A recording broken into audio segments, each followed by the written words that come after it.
This is the pre-lab video on proton nuclear magnetic resonance spectroscopy. Similar to C13 NMR, which you studied previously, nuclear magnetic resonance also occurs for the proton nucleus. While the physical principles behind the technique are the same, there are differences that make proton NMR widely used in an organic chemistry laboratory. In this presentation, we will review the pre-lab assignment and talk about the goals that we hope to achieve.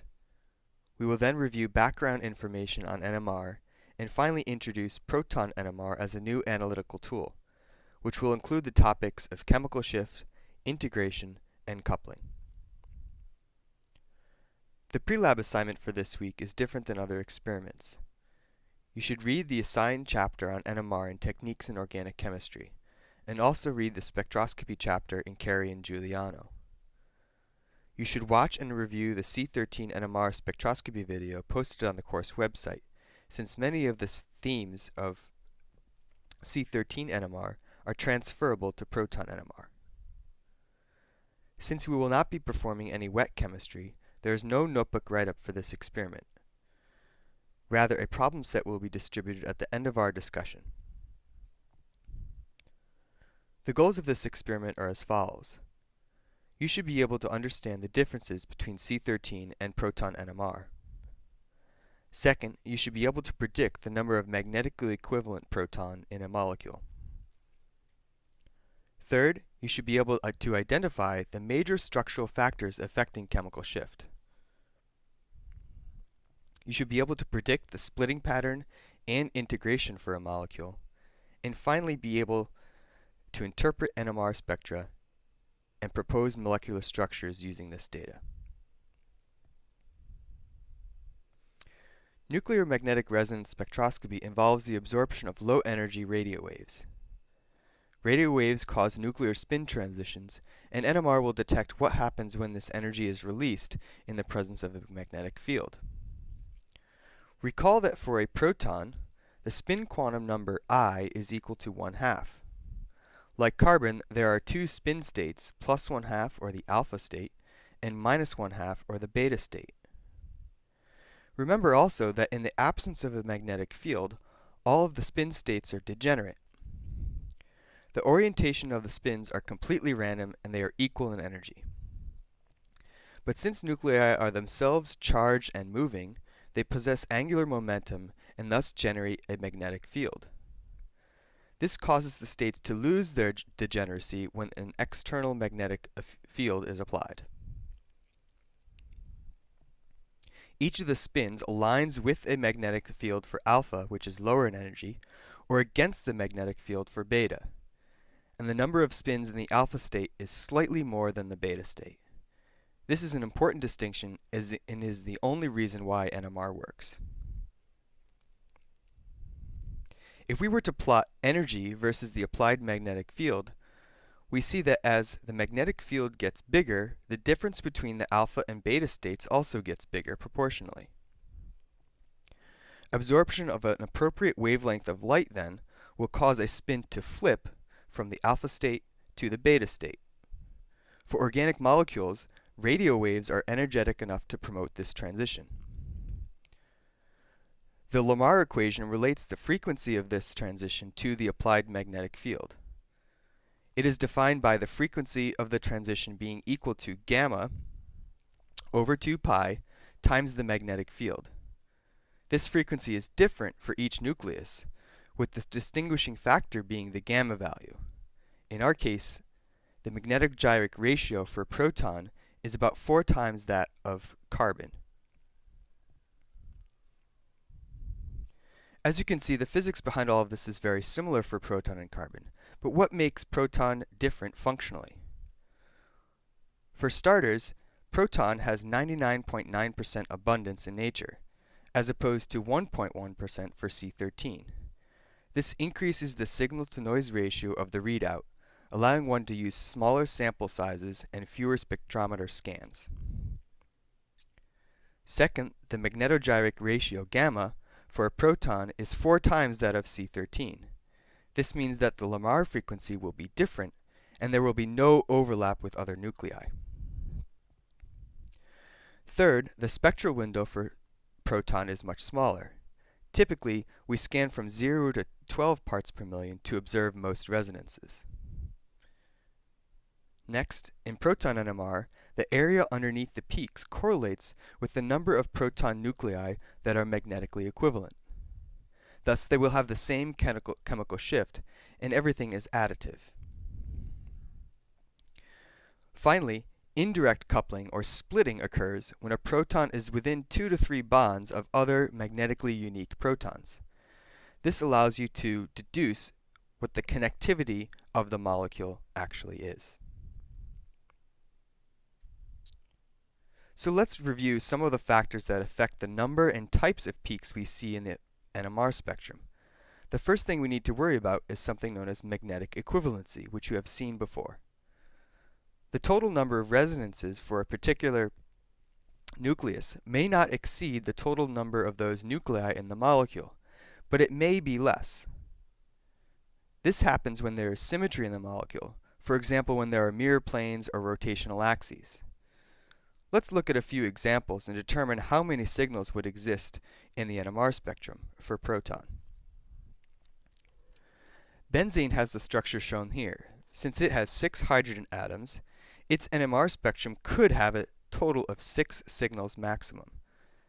However, there are lines of symmetry in this molecule, 6 of them to be exact, which causes each of the hydrogen atoms to become magnetically equivalent.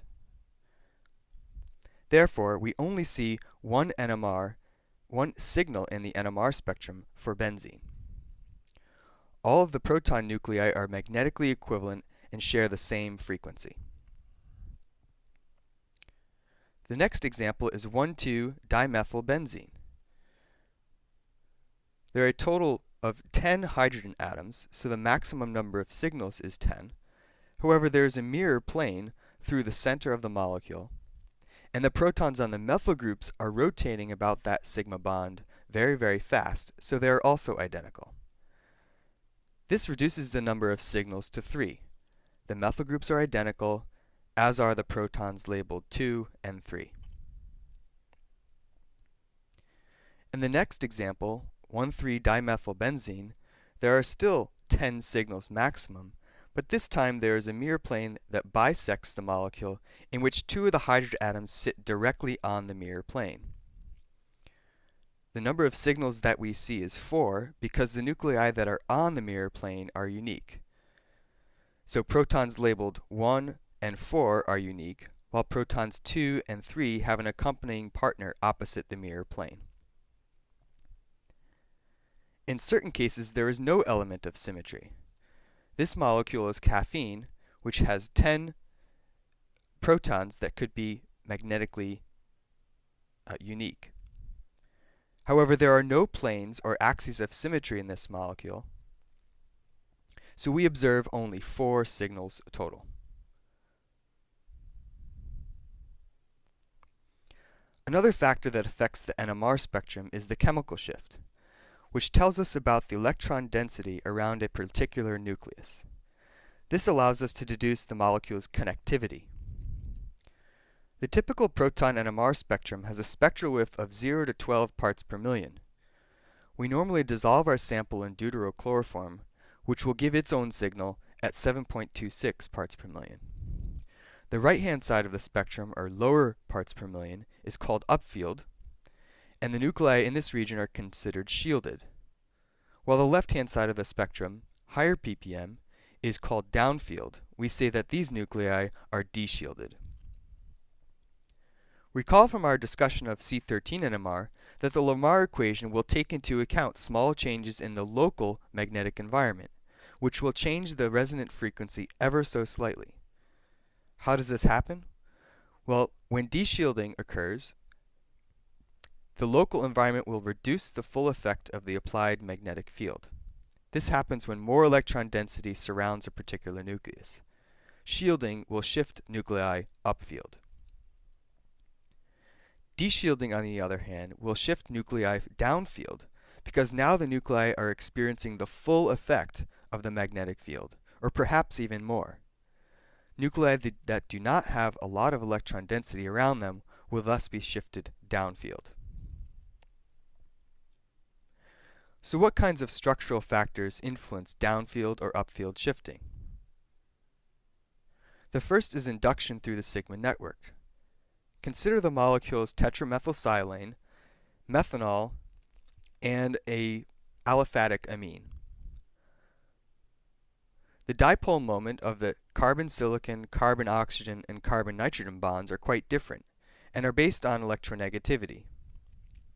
We observe this effect in the NMR since TMS will have a shift at 0 parts per million, methanol comes at 3.49, and methylamine, or the primary amine, is in between at roughly 3.2 to 3.5 parts per million, since nitrogen is not as electronegative as oxygen. It's important to note that inductive effects only last for 1 to 2 bonds. Resonance delocalization also affects chemical shift. In anisole, or methoxybenzene, the lone pairs on oxygen are delocalized into the aromatic ring.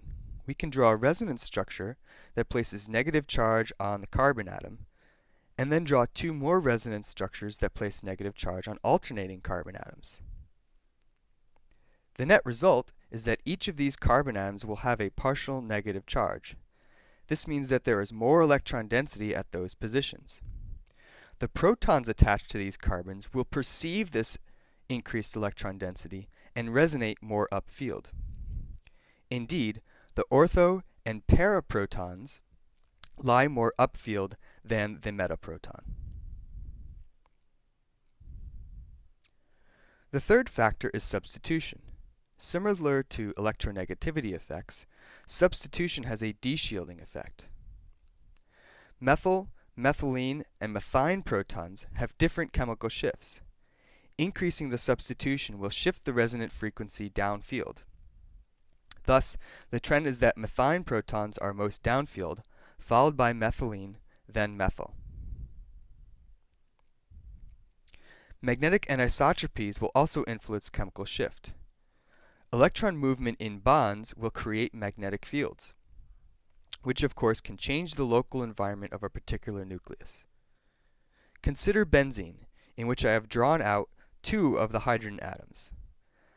The electrons in the ring are fully delocalized and are moving in a circle around the ring. This creates a magnetic field itself, with 2 different zones, a shielding zone and a deshielding zone. Nuclei that are in the deshielding zone, such as the protons shown, will be shifted downfield.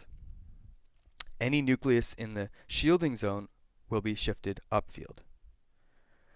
The same thing occurs for alkynes, and it is the reason why the methyl groups in this alkyne are shifted so far upfield.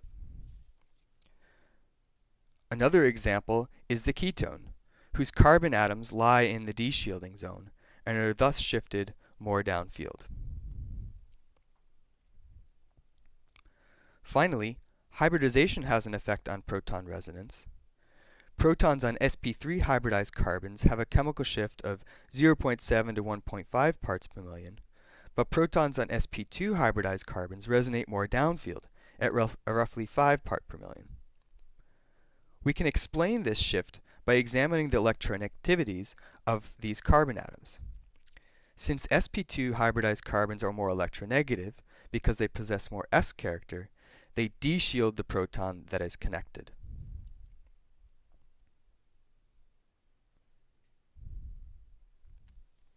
We have mentioned that a distinguishing factor for proton NMR is integration. The integration is the area underneath the peak, which is proportional to the number of magnetically equivalent nuclei with that particular chemical shift. If 2 protons are magnetically equivalent, for example, the integration will be twice that of a single proton with no magnetically equivalent partners. It is important to note that integration is not exact, with errors at plus or minus 10% on average. Integration can be made more accurate by changing one of the acquisition parameters known as the relaxation time. Integration of protons on heteroatoms like nitrogen or oxygen are notoriously unreliable since they exchanged with deuterium chloride present at low concentrations in the deuterochloroform solvent. And it is best practice to normalize your spectrum by integrating one of the peaks to its theoretical value if you know its structure. So let's do some examples. For 1,3-dimethylbenzene, we have already said that we should observe 4 signals. The ratio of these signals should be 6 to 1 to 2 to 1, since the protons H1 and H3 have magnetically equivalent partners. Similarly, in caffeine, we should observe 4 different signals, but this time the ratio is 3 to 3 to 3 to 1. If we normalize the spectrum so that H4 is equal to 1, then the area underneath the curves for each of the methyl groups should be 3, which is what we should expect.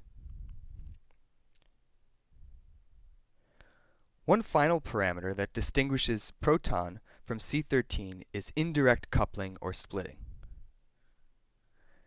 The interaction of a particular proton nucleus with nearby or adjacent protons will help you identify how the molecule is connected.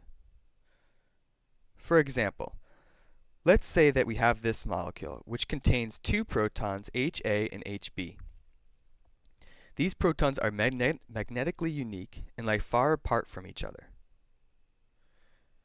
In the proton NMR spectrum, we see 2 distinct peaks for these protons. We say that these peaks are singlets that correspond to HA and HB.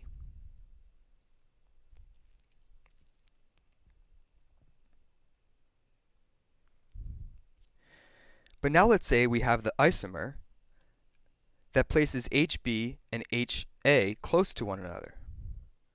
The resulting NMR spectrum looks slightly different.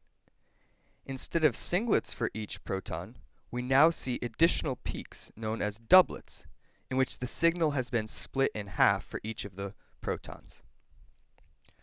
So what are the rules for splitting, and how can we predict the number and relative size of the peaks we observe for a molecule? First, magnetically equivalent protons never couple. Second, coupling is mutual. So if HA couples to HB, then HB will couple to HA, where the magnitude of this coupling is known as the J value, which is reported in Hertz. Finally, the number of peaks will follow the n+1 rule, where n is the number of non-equivalent protons on nearby atoms, usually 2 or 3 bonds away. Let's take a closer look at this n+1 rule. Say we have a molecule in which HA is not equivalent to HB. If we try to perform a spin flip of HA, this can occur when HB is in either the alpha or the beta states. These are, of course, different magnetic environments, so we should observe slight changes in the chemical shift as a result. As a rule, the distance between the peaks in simple coupling is the J value in Hertz. So in this example, instead of a singlet for HA, where n equals 0, we observe a doublet, where the number of non-equivalent protons nearby, or n, is equal to 1 this time. 1 plus 1 is 2, so we observe 2 peaks in a 1-to-1 ratio, separated by a distance of J. Let's make this slightly more complicated now. Suppose we had another molecule where again HA and HB are different.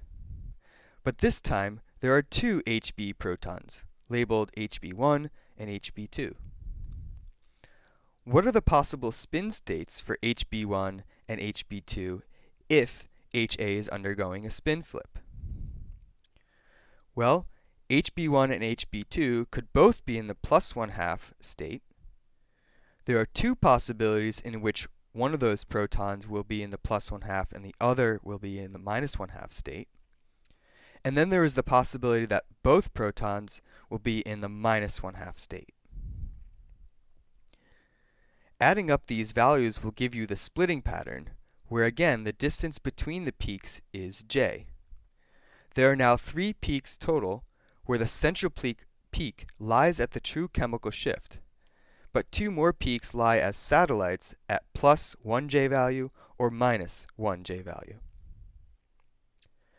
The ratio between these peaks is 1 to 2 to 1 because there are 2 states that give us a net 0 change in the chemical shift. It turns out that there is a very simple mnemonic that is used to predict the number and ratio of peaks in simple splitting. This is known as Pascal's triangle. A chart can be made that correlates the number of nearby protons with the number and ratio of peaks that are observed. You will come across certain patterns again and again, and we designate these patterns by describing its multiplicity. For example, we have said that if a proton has no neighboring protons 2 or 3 bonds away, the n+1 rule will dictate that we will observe a 0+1 or single peak. This is known as a singlet.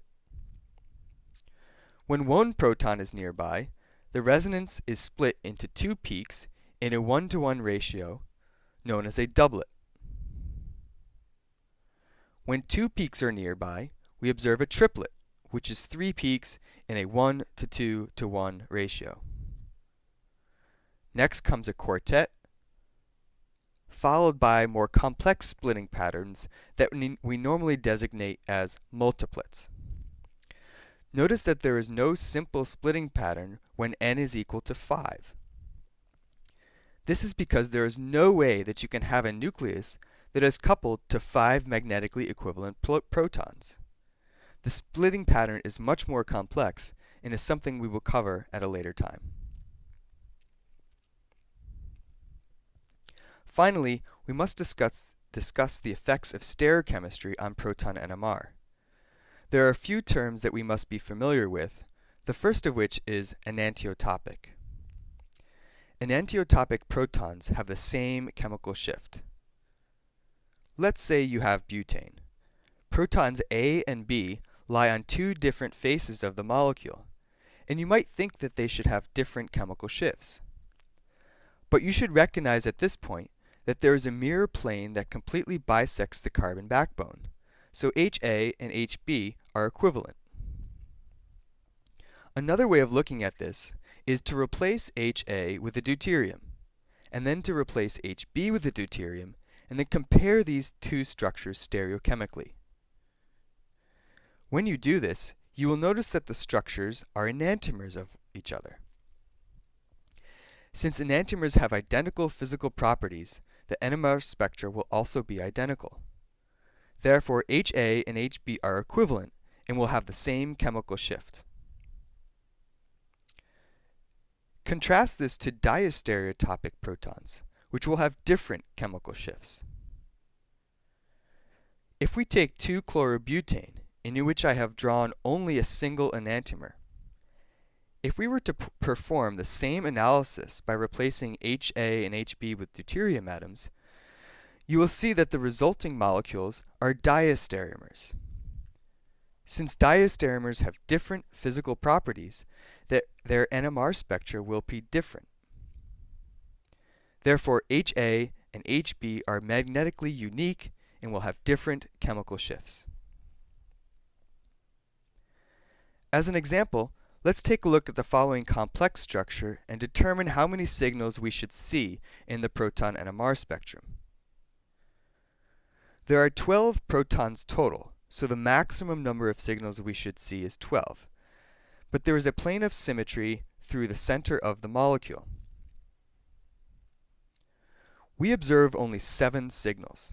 So where do these signals come from? If we redraw the molecule from a bird's eye point of view, we see that a mirror plane bisects the molecule. Protons 1, 2, and 5 have a partner on the opposite side of the mirror plane. Now that takes care of 3 signals.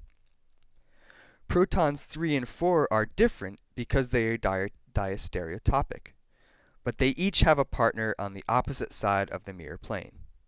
That makes 5 total.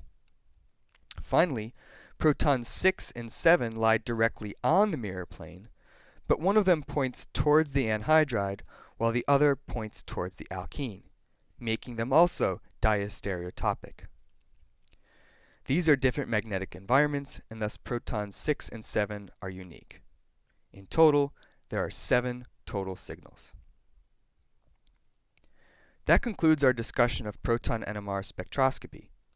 Please be prepared to discuss these principles during lab this week. We will provide a more detailed overview of specific chemical shifts for certain functional groups, as well as give you practice problems that will test your structure elucidation skills.